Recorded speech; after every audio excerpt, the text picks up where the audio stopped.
എല്ലാവർക്കും സുഖമാണെന്ന് വിശ്വസിക്കുന്നു. ഇന്ന് ഗ്യാസ് സിലിണ്ടറുകൾ ഇല്ലാത്ത വീടുകൾ ഇല്ല എന്ന് തന്നെ പറയാം. ഗ്യാസ് കണക്ഷൻ വ്യാപിക്കുന്നതോടെ അതുമൂലമുള്ള അപകടങ്ങളും വർദ്ധിച്ചു വരികയാണ്. മാരകങ്ങളായിട്ടുള്ള അപകടങ്ങളാണ് പലപ്പോഴും ഉണ്ടാകാറുള്ളത്.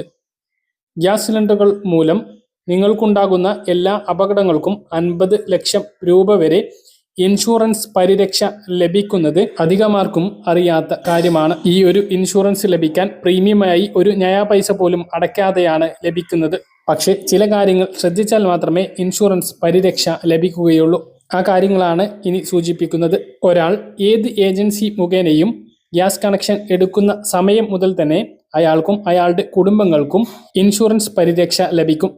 എന്നാൽ അപകടത്തെ തുടർന്ന് ഇൻഷുറൻസ് ലഭിക്കണം എങ്കിൽ നമ്മളാരും ഇതുവരെ ശ്രദ്ധിക്കാത്ത ചില കാര്യങ്ങൾ ശ്രദ്ധിക്കേണ്ടതുണ്ട്. ഇതിൽ ഏറ്റവും പ്രധാനപ്പെട്ടത് സിലിണ്ടറുകളുടെ കാലാവധിയാണ്. വാങ്ങുന്ന എല്ലാ വസ്തുക്കൾക്കും എക്സ്പയറി ഡേറ്റ് ഉള്ളതുപോലെ തന്നെ സിലിണ്ടറുകൾക്കും അതുണ്ട്. എല്ലാ സിലിണ്ടറുകളിലും അത് കൃത്യമായി രേഖപ്പെടുത്തിയിട്ടും ഉണ്ടാകും.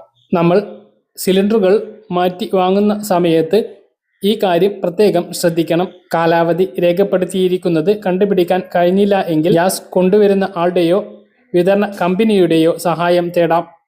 എക്സ്പയറി ഡേറ്റ് കഴിഞ്ഞ സിലിണ്ടറുകൾ ഉപയോഗിക്കുന്നതിലൂടെ ഉണ്ടാകുന്ന അപകടങ്ങൾക്ക് യാതൊരുവിധ ഇൻഷുറൻസ് പരിരക്ഷയും ലഭിക്കുകയില്ല എന്നുള്ളത് പ്രത്യേകം മനസ്സിലാക്കുക. ഗ്യാസ് സിലിണ്ടറുകളുടെ കാലാവധി എന്നിവരെയാണ് എന്ന് മനസ്സിലാക്കാൻ എളുപ്പമാണ്.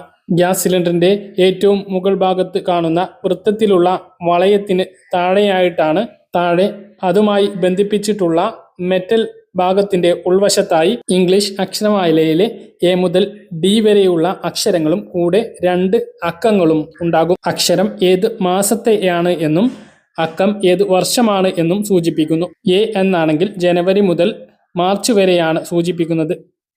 ഏപ്രിൽ മുതൽ ജൂൺ വരെ ബി എന്നും, ജൂലൈ മുതൽ സെപ്റ്റംബർ വരെ സി എന്നും, ഒക്ടോബർ മുതൽ ഡിസംബർ വരെ ഡി എന്നും സൂചിപ്പിക്കുന്നു. ഉദാഹരണത്തിന് സിലിണ്ടറിൽ C26 എന്നാണ് രേഖപ്പെടുത്തിയിട്ടുള്ളത് എങ്കിൽ ജൂലൈ മുതൽ സെപ്റ്റംബർ വരെ 2026 എന്നാണ് അത് കണക്കാക്കുന്നത്. കണക്ഷൻ ആരുടെ പേരിലാണ് എന്നതും പ്രധാനമാണ്. മറ്റൊരാളുടെ പേരിലുള്ള കണക്ഷൻ ഉപയോഗിക്കുമ്പോൾ അപകടം സംഭവിച്ചാൽ നിങ്ങൾക്ക് ഇൻഷുറൻസ് പരിരക്ഷ ലഭിക്കുകയില്ല. ഇൻഷുറൻസ് തുക എങ്ങനെയാണ് ലഭിക്കുക എന്നുള്ളതും മനസ്സിലാക്കുക. ഗ്യാസ് സിലിണ്ടർ വഴിയുണ്ടാകുന്ന അപകടത്തിൽ മരണം സംഭവിച്ചാൽ മാത്രമാണ് 50 ലക്ഷം രൂപ നഷ്ടപരിഹാരം ലഭിക്കുക. അല്ലാതെ ഉള്ള അപകടങ്ങൾക്ക് അപകടത്തിന്റെ വ്യാപ്തി അനുസരിച്ചായിരിക്കും തുക ലഭിക്കുക.